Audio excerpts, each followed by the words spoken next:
I trust you have heard that the greatest threat to our survival in Vera Plane is the gray space entities. The Abyssins are powerful gray space entities, and the full extent of their field abilities is still a mystery to us.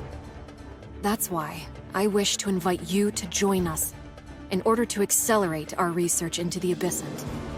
Maybe we'll be able to find clues to Zeke's whereabouts. Of course, it's only your first time here.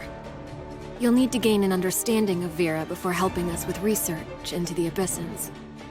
Whether it's Vera's barren desert or Maroria's steel and neon lights, you'll have to experience them for yourself to truly understand. So, Executor, are you ready to begin today's journey? Let's get to it then.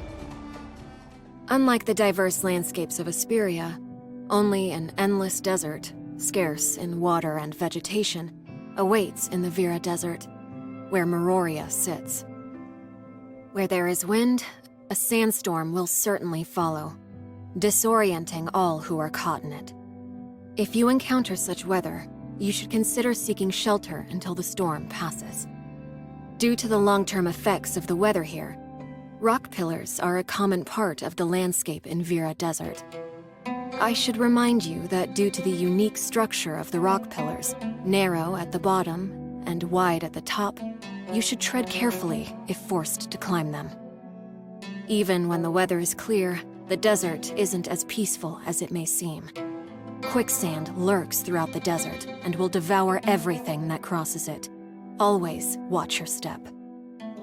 Of course, the desert isn't completely devoid of beauty. Even I was surprised when I first laid eyes on Oasis. It's like gazing at beautiful, sparkling emeralds scattered throughout the desert. You should always keep an eye out for enemies while exploring Vera Desert, though. Common enemies like red flame lizards, horror beasts, and sandworms shouldn't be a problem for someone of your strength. But if you do come across world bosses like Magma and Rudolph, I suggest you avoid approaching them without backup. Magma is a killing machine created by malicious forces in Maroria before the Cataclysm. The Cataclysm wiped out its evil owners, so it has been wandering Vera on its own for decades. Magma is a huge and intimidating creature that looks like a crocodile, with hardened scales all over its body. Its skill in controlling wind and sand grants it the ability to create a wall and trap its enemies in battle, while simultaneously acting as a shield that protects it from external attacks. The Maroria's Department of Science and Technology bioengineered Rudolph to unravel the mystery of gray space entities. It's a fusion of a gray space entity with native Veran creatures, which the Department of Science and Technology named Rudolph, Test Subject 6. Rudolph is an agile metal moose-like creature that often rams and tramples its enemies. Rudolph is also skilled in the art of creating lightning, so don't even think of trying to escape once it has spotted you. Ranged attacks may give you an advantage in battle against Rudolph. Despite the harsh environment, Maroria stands tall and proud above Vera Desert. The prosperity Maroria enjoys today is all thanks to all the inhabitants who came before us. Maroria began as a mere shelter in the aftermath of the Cataclysm. It was the hard work of countless scientists and laborers that made Maroria the great city you see before you. Let's start with your home here in Maroria, Mirafleur Hall. It's a pleasant, Oriental-style hotel situated in the busiest part of the business district. Don't worry, I've made long-term occupancy arrangements for you. Right next to Mirafleur Hall is Oasis Club, probably the most popular place for entertainment and relaxation in Maroria. I hear my colleagues in the security force are fond of coming here after work. If you'd like to have a drink, you should look for the bartender here, Gayi. They say he makes a popular drink called Nightingale Heart. Another place to consider visiting in your spare time is the archives in the Asset Management Center.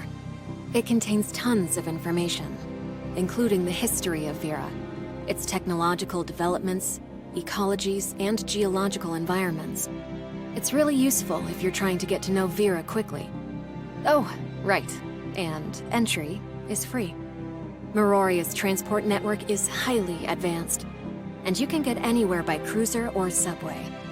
The subway is a very popular site you should consider visiting. Traveling between subway stations has become one of the most exciting bucket list items for tourists.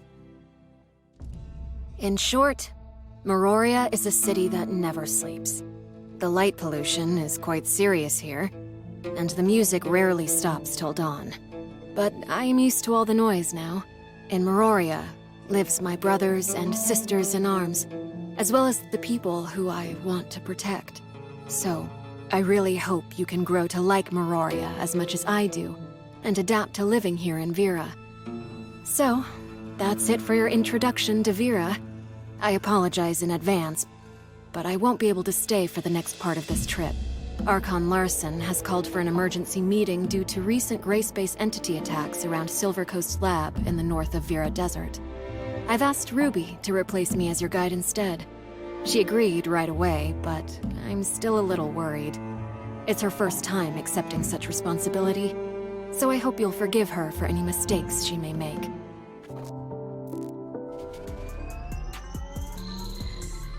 Besides a variety of good food, there's lots of fun to be had in Miroria.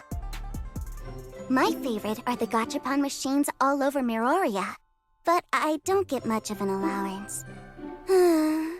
I have to save my Mira for so long just for a single play. By the way, Mira is the currency here in Miroria, and you can get some by doing things such as completing missions, exploring Vera, and opening chests. Take good care of your Mira. It's essential for living in Miroria. Don't be careless like some people who drop them everywhere. I have picked up so much Mira from bushes, under tables, in ponds. Oh, I almost forgot. Lynn says that helping others is a good virtue. If you meet anyone who needs help, don't be afraid to lend a hand. You may even be surprised by what you get in return. What's next again? Let me think. Oh, let me introduce two powerful enemies. Lynn calls them instance bosses. You'll get heaps of rewards if you defeat them. Let's start with the endgame instance and the puppet singer. They say this boss was once a singer droid here in Miroria. One day, a gray space entity invaded the droid, and then it lost control and became extremely scary.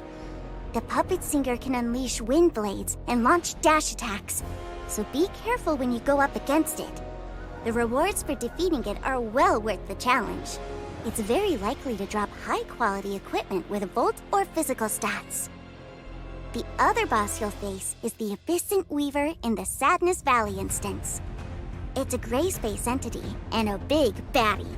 It's really difficult to defeat. The Abyssant Weaver will summon doppelgangers in battles to supply itself with energy. You must prioritize eliminating its doppelgangers first, because the Abyssant Weaver is invincible while they exist. If you manage to defeat it, you're likely to be rewarded with high-quality equipment with flame or frost stats. I'm a wielder of flame power, by the way. You can bring your friends to fight these monsters together, just in case you need help. I can help too. There's a horrific place in Vera, and that's Gray Space. It's filled with abyssins. But Lynn also said it's filled with treasures, like the gold nucleus, potent omnium crystals, energy crystal dust, Mira, and much more. Treasure hunters flock to this Gray Space for these treasures. What? You want to go too, Executor? Well, it's not that easy to get in.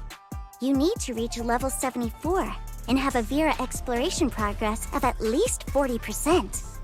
As for how to enter the Gray Space, let me think. There are random Gray Space fissures that appear around Vera Desert. That's your way in. Or you can use Gray Space scriptures to enter from anywhere in Vera. You're likely going to find some Gray Space scriptures when exploring Miroria. But I can't stress this enough. The abyssins inside the Gray Space are really, really terrifying. There's the Abyssant Devourer, the Puppet Singer, and the Abyssant Weaver. The mere thought of them sends a chill down my spine. Just promise me you won't go in alone. If you believe you're as good as Lynn, you can attempt the 8-player co-op raid. In addition to the normal challenges from before, a hard mode has now been added to the raid. You will get space-time crystal fragments once you complete the challenge, and they can be used to exchange for a new combat engine. I almost forgot. There is a new instance in the raid called Battle Test Area. The final boss, Rudolph, has been introduced to you before, and he's even more terrifying here, so keep that in mind. Don't let your guard down, Executor. Whew, that's all for the serious stuff. It took me a long time to memorize it all. I hope I didn't miss out on anything. Oh, right, I almost forgot. There's a secret mission related to me and Miroria that requires you to find. I promise it'll be worth your time. Here's one. You will get milestone rewards as well as many event rewards from Side by Side. Star Path navigation, and login supplies just by registering. Besides the rewards, there are tons of new expansion events for everyone to participate in, like Miroria Tour, Ultimate Weapon, and Childlike Innocence. Joining the events will get you Red Nucleus and many other rewards.